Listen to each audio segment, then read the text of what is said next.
இங்க ஒரு பொண்ணு ஒரு நண்டை பிடிச்சி அப்படியே சாப்பிடுறா. ஆனா பச்சையா சாப்பிட முடியாம உடனே துப்பிடுறான். ஆக்சுவலா இவ 2 நாளா எதுவும் சாப்பிடாம கடலுக்கு நடுவுல இருந்த இந்த பாறையில கால்ல இன்ஜுரி ஆகியிருந்ததால கரைக்கு போக முடியாம மாட்டிட்டு இருக்கிறா. அப்போ தூரத்துல ஒரு சர்ஃப் போர்டை பார்த்துட்டு அவ இன்ஜுரியான காலோட அந்த கடல்ல ஸ்விம் பண்ணி அதை எடுக்கலாம்னு போறான். அப்போ திடீர்னு அவ பின்னாடி ஒரு சுறா வேகமா அவளை நோக்கி நீந்தி வந்துட்டு இருக்குது. அதை பார்த்து அவன் பயந்து திரும்பவும் பின்னாடியே அந்த பாறைக்கு போயிடுறான். அப்போ கரையில ஒரு குடியாரன் இருக்கிறத பார்த்து அவன் கிட்ட ஹெல்ப்புக்காக கால் பண்ண சொல்லி கேட்கிறான். ஆனா அவன் அவளை கண்டுக்காம அவளோட பேக்கை திருடிட்டு போயிடுறான். போறப்ப அங்க ஒரு சர்ஃப் போர்டு கடல்ல மிதக்கிறத பார்த்து அதை எடுக்கலாம்னு போறான். அவ கடலுக்குள்ள வராதுன்னு எவ்வளவோ அவனை வான் பண்றான். அதை கண்டுக்காம அவன் உள்ள வர்றப்ப அந்த சுறா அவனை கடிச்சு காலி பண்ணிடுது. அதை பார்த்து அவன் பயங்கர ஷாக் ஆயிடுறான். அடுத்த நாள் அங்க 2 சர்ஃபர்ஸ் கடலுக்குள்ள வர்றாங்க. உடனே அவ இங்க பெரிய சுறா இருக்குது, உடனே கடலை விட்டு வெளியே போங்கன்னு கத்துறான். ஆனா அவங்க அதை கவனிக்காம வர்றப்ப ஒருத்தனை சுறா அங்கேயே கடிச்சு துண்டாக்கிருது. அதை பார்த்து இன்னொருத்தன் வேகமா அவளை நோக்கி ஸ்விம் பண்ணி வர்றான்.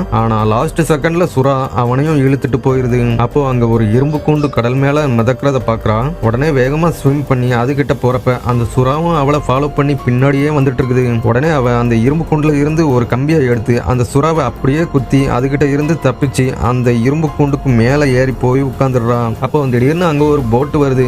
உடனே அந்த இரும்பு கூண்டுல இருந்த சிக்னல் கன்னை எடுத்து அதை நோக்கி ஷூட் பண்றான். ஆனா அந்த போட்ல இருந்தவங்க அதை கவனிக்காம போயிடுறாங்க. திரும்பவும் அந்த சுறா வேகமா அவ இருந்த இரும்பு கூண்டை வந்து இடிக்குது. அவ செம்ம கடுப்பாகி கையில இருந்த கன்னால அந்த சுறாவை நோக்கி ஷூட் பண்றான். அப்போ தண்ணிக்கு மேல இருந்த ஆயில்ல தீ பிடிச்சி அந்த சுறா இன்ஜுரி ஆயிருது. இப்போ அந்த இரும்பு கூண்டோட சங்கிலிய சுறா இழுத்ததால அது அப்படியே கீழே சரிஞ்சு விழுந்துருது. உடனே அவ அதோட கம்பிகளுக்கு இடையில போய் மறைஞ்சு நிக்கிறான். அப்போ அந்த சுறா அங்க வந்து அந்த கம்பிகளை ஒன்னொன்னா கடிச்சு துண்டாக்குது. திடீர்னு அவ அந்த செயினோட அடிப்பகுதியில நிறைய இரும்பு கம்பிகள் ஷார்ப்பா நிக்கிறத கவனிக்கிறான். உடனே வேகமா அந்த கம்பிகள் பக்கத்துல போயிட்டு அதை மறைச்ச மாதிரி நின்னுக்கிறான். அப்போ அந்த சுறா வேகமா அவளை கடிக்க வருது. அது பக்கத்துல வந்ததும் சடனா அவ அங்க இருந்து மூவ் ஆகி போயிருவான். அப்போ அந்த கம்பிகள் எல்லாம் அந்த சுறாவோட வாய்க்குள்ள குத்தி அதை சாகடிச்சிரும். கடைசியா ஒரு வழியா அவ அந்த சுறா கிட்ட இருந்து தப்பிச்சு கரைக்கு வந்து சேர்ந்துடுறான். இந்த பொண்ணோட தைரியம் பிடிச்சிருந்தா மறக்காம லைக் அண்ட் சப்ஸ்கிரைப் பண்ணிருங்க.